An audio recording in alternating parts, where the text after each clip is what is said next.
पटना में बिहार की राजनीति के बीच आज एक बड़ा राजनीतिक घटनाक्रम देखने को मिला।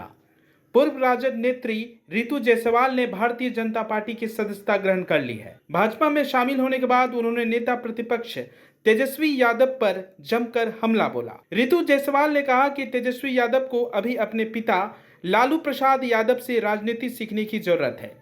उन्होंने कहा कि अनुभवी नेताओं के मार्गदर्शन के बिना पार्टी को मजबूत तरीके से चलाना मुश्किल है। उन्होंने ये भी कहा कि वह प्रधानमंत्री नरेंद्र मोदी की नीतियों और विकास कार्यों से प्रभावित होकर भाजपा में शामिल हुई हैं। रितु जायसवाल ने दावा किया है कि केंद्र सरकार की योजनाओं और कार्यशैली ने उन्हें भाजपा की ओर आकर्षित किया है।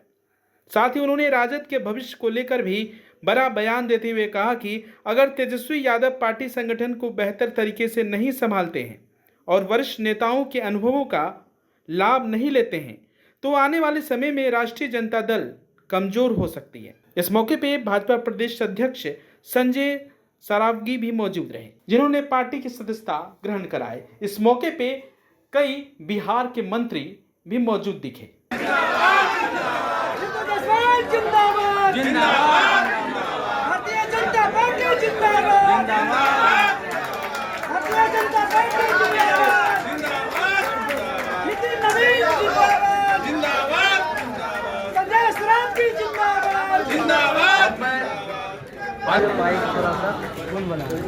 इसके बाद शिवशंकर यादव जी प्रखंड अध्यक्ष युवा राजद, आपसे भी आग्रह है कि आप आ जाए। माननीय प्रदेश अध्यक्ष जी, आप जोरदार ताली से हम सब लोग स्वागत करेंगे।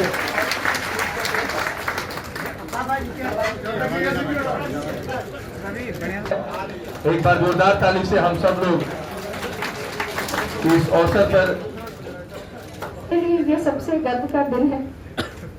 एक नाम जो बरसों से मेरे जुबान पे था उसको बदलने में वक्त लगता है। ट्रोलिंग भी किए जाएंगे मालूम है, पुराने वीडियोस भी सामने आएंगे मालूम है, मगर मैं लीडर हूँ, मैं बेखौफ हूँ। सबसे पहले मैं आभार व्यक्त करना चाहती हूँ हमारे माननीय प्रदेश अध्यक्ष संजय सरावगी जी के लिए, जिन्होंने ये मौका मुझे दिया है कि आज मैं बीजेपी की सदस्यता लेकर के आपके परिवार में शामिल होकर के अपने आप को गौरवान्वित महसूस कर रही हूँ।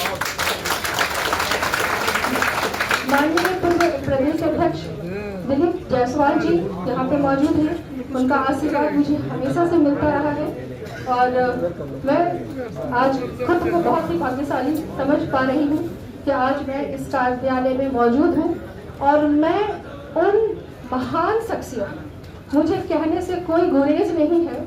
आप लोग कह सकते हैं कि जुबान बदलते देर नहीं लगती है, मगर उन बातों को नकारा नहीं जा सकता है जो सच्चाई है। जब मुझे निर्दलीय चुनाव लड़ने का मौका मिला, अब तक मैं एक धारा के साथ थी और एक धारा की ही बातें सुनती, समझती और देखती रही और जो अंदर डाला गया वो मैं रिसीव करती रही। मगर मुझे जब मैं निर्दलीय चुनाव लड़ने का मुझे मौका मिला, लोगों ने कहा बागी है। हकीकत तो यह है कि बागी परिहार विधानसभा की एक जनता हो चुकी थी, क्योंकि उन्हें नेता के तौर पे रितु जायसवाल चाहिए था। ये नेता का होता है कि वो जनता की आवाज को सुने, जनता की बातों को, उनके दिल में क्या है वो देखना चाहिए। तो बागी तो परिहार की एक जनता हुई थी जिन्होंने मुझे 65,000 से ज्यादा वोट देकर के साबित किया कि वो सही है। मैं उनके प्रति आभार व्यक्त करती हूँ कि चाहे दल कोई भी रहा हो, उन्होंने मुझे कभी साथ नहीं, मैं निर्दलीय थी तब भी, मैं पार्टी से थी तब भी, और आज मैं भाजपा कार्यालय में हूँ तब भी वो पूरी मजबूती से आपके साथ है। और यही मजबूती मुझे भारतीय जनता पार्टी के संगठन में देखने को मिलती है। लोग कहेंगे आपने क्यों ज्वाइन किया? सबसे बड़ी बात होती है राष्ट्रहित की। जो व्यक्ति, जो पार्टी राष्ट्र को पहले रखे, क्योंकि राष्ट्र से ऊपर कुछ भी नहीं है। राष्ट्र की सुरक्षा, राष्ट्र की बात उससे बड़ा, और हमारे देश के प्रधानमंत्री जी सिर्फ राष्ट्र की बातें करते हैं, उन्हें सर्वोच्च उन्होंने राष्ट्र को रखा है और उन्होंने रखा है अंत्योदय की बात करते हैं, अंतिम व्यक्ति तक कैसे लाभ पहुंचे, वो कैसे खुशहाल हो, वो तरफ भी देखने को मिल सकती है जो हमारे केंद्र की योजना है, प्रधानमंत्री मोदी जी की योजना है उसके तहत। पहले ऐसा होता था कि अगर किसी व्यक्ति को कैंसर हो जाए ना, गरीब व्यक्ति को जिसके जेब में पैसे नहीं है, वो उसी दिन से अपने मृत्यु की तारीख गिनता था कि मैं कब मर जाऊंगा मुझे पता नहीं, ब्रेन हैमरेज हो जाए, हार्ट ट्रांसप्लांट करना हो, स्टंट लगना हो, सोच भी नहीं सकता था कि एक गरीब व्यक्ति जिंदा बच सकता है। लेकिन जब से आयुष्मान कार्ड आया, इतनी बड़ी शक्ति दी है कि एक बीमार अगर उसका पति हो जाए तो वो महिला को लगता है कि मेरा पति बच सकता है, क्योंकि मेरे हाथ में प्रधानमंत्री जी ने आयुष्मान की ताकत दी है। ये बहुत बड़ी बात। मैंने कहा कि जब मैं 2 धाराओं के वोट को पा रही थी, अब तक मैं एक धारा से प्रभावित रही, एक धारा के विचारों को देखा, लेकिन जब मैं जनता के बीच में लगातार रही और मुझे दोनों धाराओं के वोट लगभग बराबर पड़े, तो मैंने देखा तो समस्याएं तो सबकी एक सी हैं। क्या ये धारा, क्या वो धारा, सबकी समस्याएं एक सी है धरातल पे। और उस समस्या को दूर करने की अगर किसी को चिंता है तो वो माननीय देश के प्रधानमंत्री नरेंद्र मोदी जी को। सिर्फ इस वजह से कि हम विपक्ष में बैठे हैं तो कुछ भी कहते रहे। महंगाई बढ़ी, क्या क्या नहीं झेला देश ने, कोरोना के 3 मार को उन्होंने झेला, बड़े से बड़े देश जहां चरमरा गए, अर्थव्यवस्था ठप पड़ गई, वहां हिंदुस्तान खड़ा रहा। रशिया यूक्रेन जैसे युद्ध को झेला, लेकिन हिंदुस्तान खड़ा रहा, अर्थव्यवस्था खड़ी रही। आज जो स्थिति है, लगातार जो वैश्विक अशांति का माहौल फैला है, उसमें लोग कहते हैं अच्छा तेल का दाम बढ़ रहा है, अच्छा ये हो रहा है, ये सरकार में हो रहा है। अरे ये अंतर्राष्ट्रीय मार्केट पर निर्भर करता है। अगर देश में वैश्विक अशांति है तो उसका असर कहीं ना कहीं थोड़ा तो होता है, लेकिन इसके बावजूद भी आप देखेंगे कि विदेशी निवेश भारत में रुका नहीं है।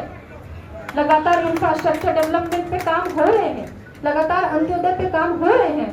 तो रितु जायसवाल क्या, वो दिन दूर नहीं जब हिंदुस्तान का एक एक आदमी मोदी जी के इस कार्य को समझेगा और इसका सम्मान करेगा, और शायद बीजेपी कार्यालय बहुत छोटा पड़ जाएगा, पूरे हिंदुस्तान को संभालने के लिए वो दिन दूर नहीं है, मैं भरोसे के साथ कह सकती हूँ। सॉफ्टनेस ऐसी चेहरे पे ग्लो लाए, जहाँ भी जाऊँ सबकी नजर ठहर जाए, एक मैजिक टच पर्सनालिटी निखर जाए। जॉय टिश्यूज का कमाल अब देखो हर बार, जॉय टिश्यूज यूज करो तो तुमको मिलेंगे बहुत लोग, जॉय टिश्यूज यूज करो तो तुमको मिलेंगे बहुत लोग, चार्म बढ़ाए सबको पास लाए, जॉय टिश्यूज, जॉय टिश्यूज। आपके शहर का एक विश्वसनीय ब्रांड, उपयोग करते समय अपनेपन का एहसास।